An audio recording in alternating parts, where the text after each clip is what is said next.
İyi geceler miniklerim. Bu gece size uyku cücesi masalını anlatacağım. Bir varmış bir yokmuş. Evvel zaman içinde, kalbur zaman içinde. Kuzular meler iken, horozlar öter iken, masal ülkesinde uykuların en derin yerinde bir uyku cücesi varmış. Uykular ülkesindeki evinde sabah akşam uykularmış. Dünya üzerindeki çocuklardan biri uyumak istediğinde uyku cücesinin kulakları çın çın çınlar, gözleri fal taşı gibi açılır, yerinden fırlayıp o çocuğun bulunduğu eve gidermiş. Çocuğun odasına girdiğinde elindeki değneği çocuğun gözlerine doğru uzatır, kirpiklerine bir iki kere vururmuş. Böylece uyumayan çocuk horul horul uyurmuş. Günlerden bir gün Barış adlı bir çocuk televizyonun karşısında biraz fazla kalmış. Böyle olunca da uyku saatini kaçırmış. Bu sırada uykular ülkesinde uyumakta olan uyku cücesinin kulakları çınlamaya, gözleri fal taşı gibi açılmaya başlamış. Hoplamış zıplamış bir adımda Barış'ın odasına gelmiş.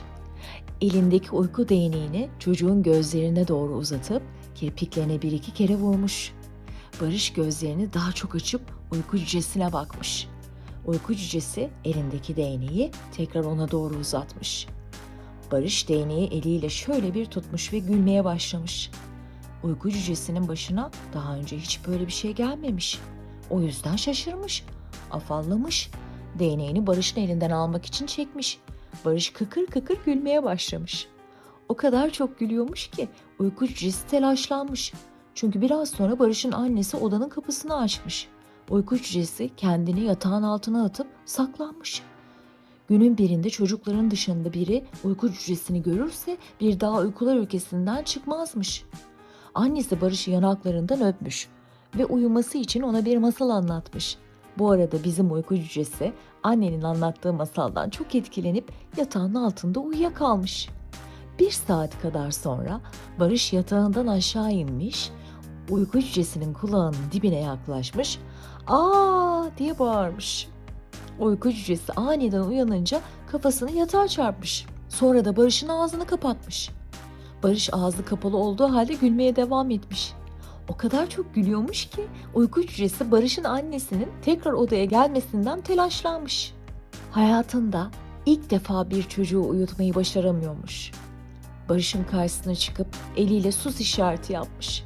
Barış susmuş. Ondan sonra takla atmaya başlamış. Barış merakla onu izliyormuş.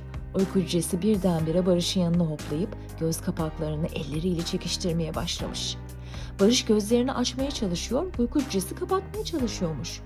Birkaç dakika sonra uyku cücesi Barış'ın göz kapaklarını bırakmış. "Sen neden uyumuyorsun çocuk?" diye sormuş ona.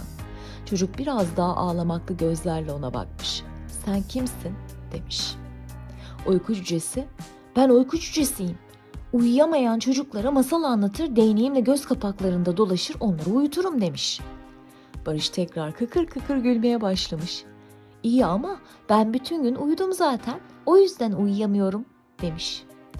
Sahiden de Barış o gün okuldan geldikten sonra biraz yatmış. Ama 6 saattir uyuyormuş zaten. Uyku saati biraz karıştığı için de şimdi uyuyamıyormuş işte. Uyku cücesi ona uyku saatlerine dikkat etmenin ne kadar önemli olduğunu anlatmış. Bütün gece. Çocukların günde en az 12 saat uyumaları gerektiğini, uyku düzenlerini bozduklarında işlerinin karışacağını anlatmış. Barış ile birlikte gün ışıyana kadar konuşmuşlar. En sonunda Barış sabaha karşı uyuyakalmış. O gece Barış'tan başka hiçbir çocuk uykusuz kalmamış. Uyku cücesini bu yüzden çağıran olmamış. Uyku cücesi ise hayatında ilk defa karşılaştığı bu olay sayesinde o gece yeni bir şey öğrenmiş. Şimdi nerede miymiş? Tabii ki uykular ülkesinde. Aranızdan biri uykusuz kalırsa bir gece yanınıza gelecek. Küçücük değneğini gözlerinizde gezdirecek, size masalları anlatacakmış. Şşş, uyku cücesi şu anda uyuyor. Sessiz olun çocuklar. İyi geceler.